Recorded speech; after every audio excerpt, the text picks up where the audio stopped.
Hello, everyone. Thank you for being here. I wanted to recognize some of our dignitaries who are here today. First off, Mayor Clark here, thank you for hosting us today, and thank you for putting together a tremendous plan for us. Our Majority Leader, Brian May, Legislator May, was integral in getting this funding passed through the legislature. We come up with good ideas, and they say yes or no to them. So we're happy that Legislator May really helped us with that process. I have two supervisors to my right that get to share this beautiful village, Supervisor Claude Sykes and new Supervisor Wicks of Lysander and Van Buren, tremendous partners in everything we're trying to do here in Onondaga County. I have members of our team, members of the public. I know there's business owners here today as well. Thank you for being here. And I see a friend of mine, Angela Renna, here, running for New York State Senate. Angela, good to see you as well. But we're very excited. Last year, we put forward a proposal about investing in Main Street America, continuing to collaborate with our village and town partners. The County of Onondaga has 19 towns, 15 villages, and a city. People sometimes forget those 15 villages are in towns. So when we invest in villages, we're investing in towns as well.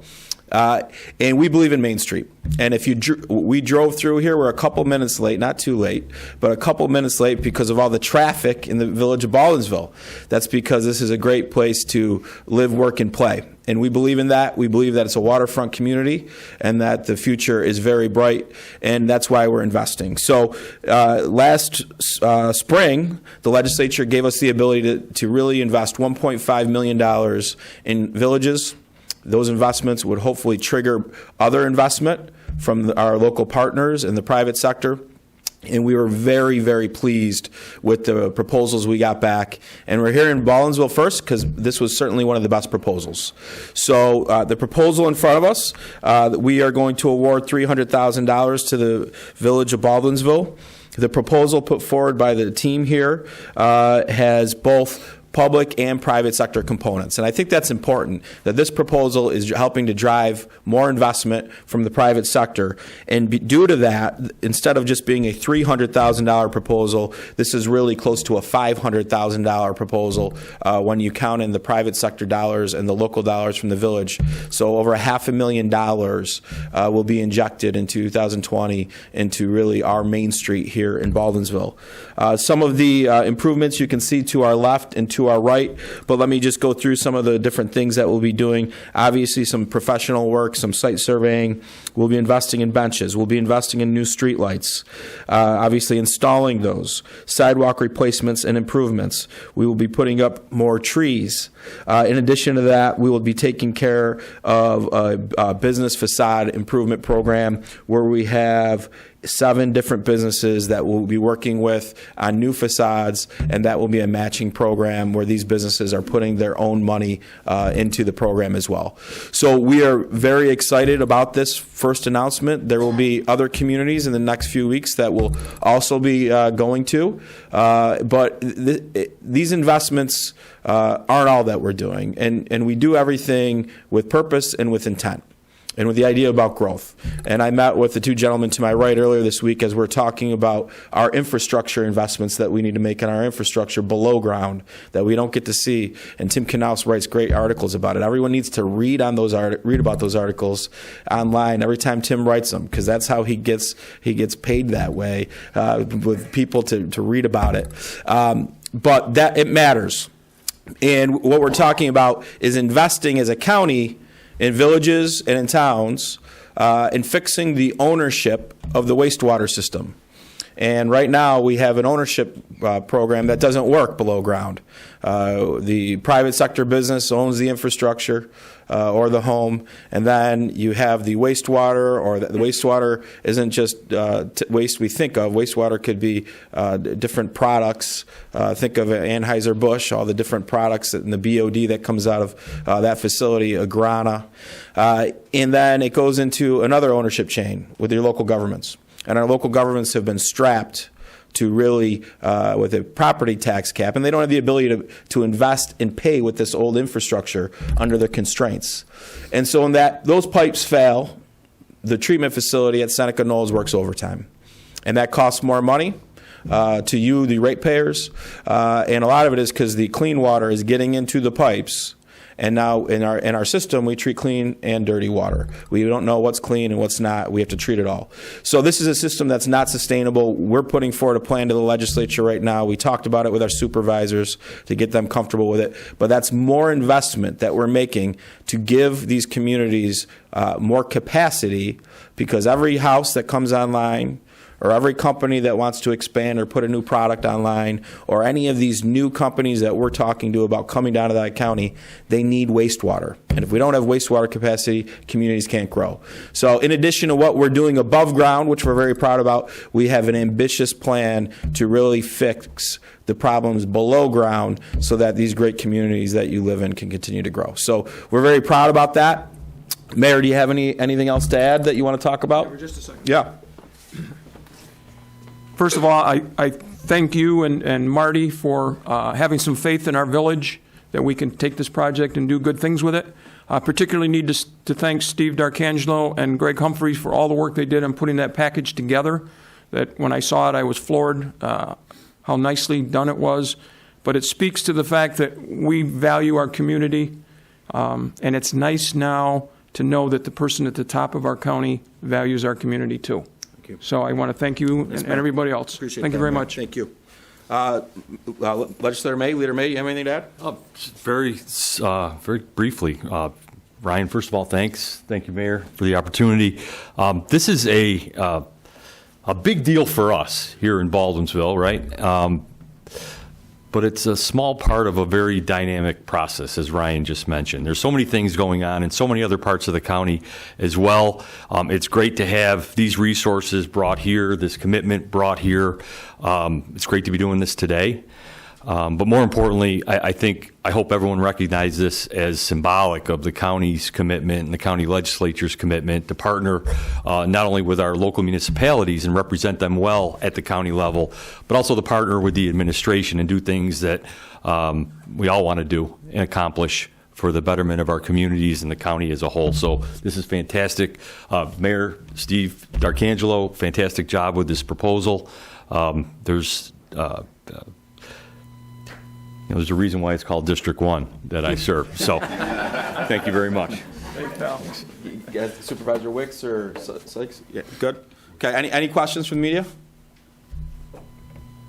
You said, so it's 300 from the county. Yep. What's the total, including private and those? 491, 150. So a significant investment. And everyone knows this is phase one. Some villages certainly have more opportunities to grow and do more. This village is very unique in the fact that we have water and we have a river and we have waterfront opportunities for the community to grow and expand. And we're seeing a lot of success right now. So hopefully we'll get through phase one. We'll be able to prove to our partners in the legislature that this has worked, and we can hopefully be back out there in 2021 trying to get more applications. We really believe in you hear us talk about this a lot, but in creating economic opportunities for growth in every neighborhood, at every corner of the county, and we're in the one of our northwestern corners today. Is this just county general fund? Yep. Yep. Aside from Brian's very logical explanation, why volunteer? Yeah, we were really pleased with the proposal, and we thought you had the elements of infrastructure that we think of in Main Street, but the fact that you had the private sector companies here taking advantage of this opportunity the way they did to improve their business, their facade, and that will really help those businesses continue to compete and flourish. Anytime you get private sector dollars into these plans, we're excited about that. So due to that participation and some of the great partners, and it certainly helps that the majority leader represents this area, so we want to give him some face time first. But this was a great plan. And we think all the plans that we're going to come out with are good. This one's really good.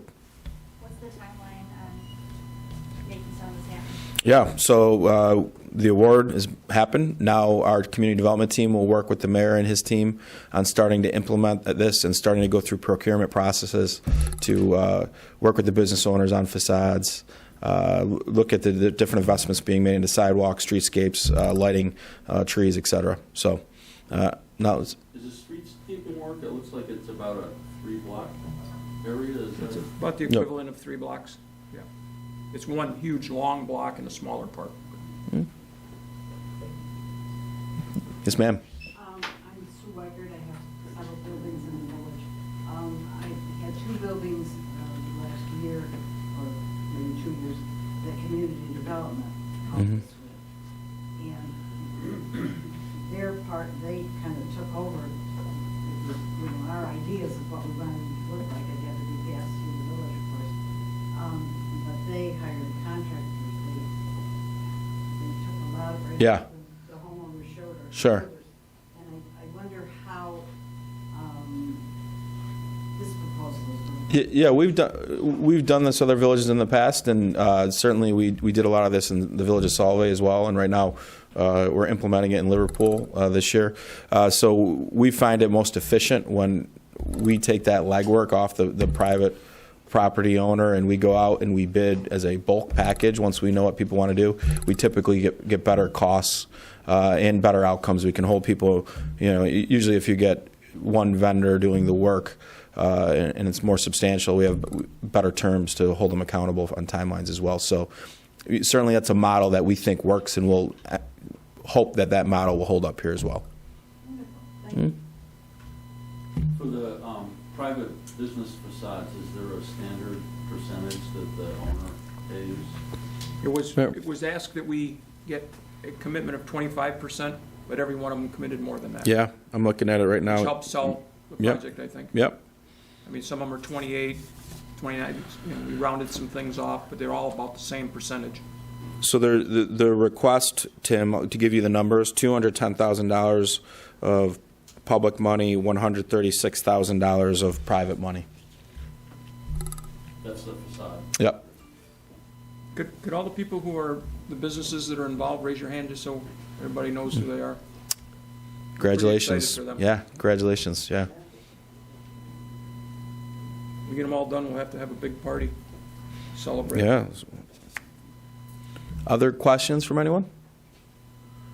If not, thank you very much. Congratulations to the business owners, and we can't wait to see what the village will look like at the end of 2020, hopefully. Right, Marty? Yes. Okay. All right. Great. Thanks. Thanks. Yeah.